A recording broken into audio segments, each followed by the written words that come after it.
శ్రీవారి గడ్డంపై పచ్చకర్పూరం ఎందుకు పెడతారో తెలుసా? దాని వెనుకున్న కథ వింటే మీరు ఆశ్చర్యపోతారు. రామానుజాచార్యులవారి ఆదేశంతో అనంతాచార్యులు అనే పరమభక్తుడు తిరుమల వెంకటేశ్వర ఆలయం వద్ద స్వామివారి కోసం ఒక పుష్పవనం పెంచాలని సంకల్పించాడు. తన గర్భిణీ భార్యతో కలిసి ఎవరి సహాయం తీసుకోకుండా ఒక కుంటను తవ్వడం ప్రారంభించారు. అది చూసి సాక్షాత్తూ వెంకటేశ్వరస్వామి ఒక చిన్న బాలుడి రూపంలో వచ్చి సహాయం చేయడం మొదలుపెట్టారు. కాని అది చూసిన అనంతాచార్య కోపంతో, ఇది నా సేవ, ఎవరి సహాయం వద్దు అన్నారు. బాలుడు వినకపోవడంతో పిల్లాణ్ణి చూసి, ఆ తట్ట మళ్లీ మట్టి ఎందుకు పట్టుకొచ్చావు అని కోపంతో చేతిలో ఉన్న గుణపం పట్టుకుని పిల్లాడు వెనుక పరిగెత్తారు. ఆ పిల్లాడు ఒక తాళవృక్షం మీదకెక్కేశారు. అనంతాచార్యులు కిందకి దిగిరమ్మని పిలిచినా పిల్లాడు కిందకి దిగలేదు.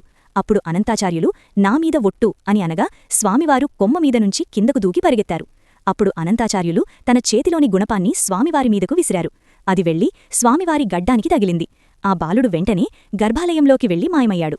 మరుసటి రోజు అనంతాచార్యులు ఆలయంలోకి వెళ్లి చూస్తే శ్రీవారి విగ్రహం గడ్డం నుండి రక్తం కారుతోంది. అప్పుడాయన గ్రహించారు, ఆ బాలుడెవరంటే సాక్షాత్తూ స్వామివారేనని. కన్నీళ్లతో క్షమించమని వేడుకున్న అనంతాచార్యులు ఆ గాయం మీద పచ్చకర్పూరం అద్దారు. అందుకే నేటికి శ్రీవారి గడ్డంపై పచ్చకర్పూరం పెడతారు. ఇది భక్తుడి నిబద్ధతకు, భగవంతుడి ప్రేమకు నిదర్శనం. ఇలాంటి భక్తి కథలు వినాలంటే ఫాలో అవ్వండి.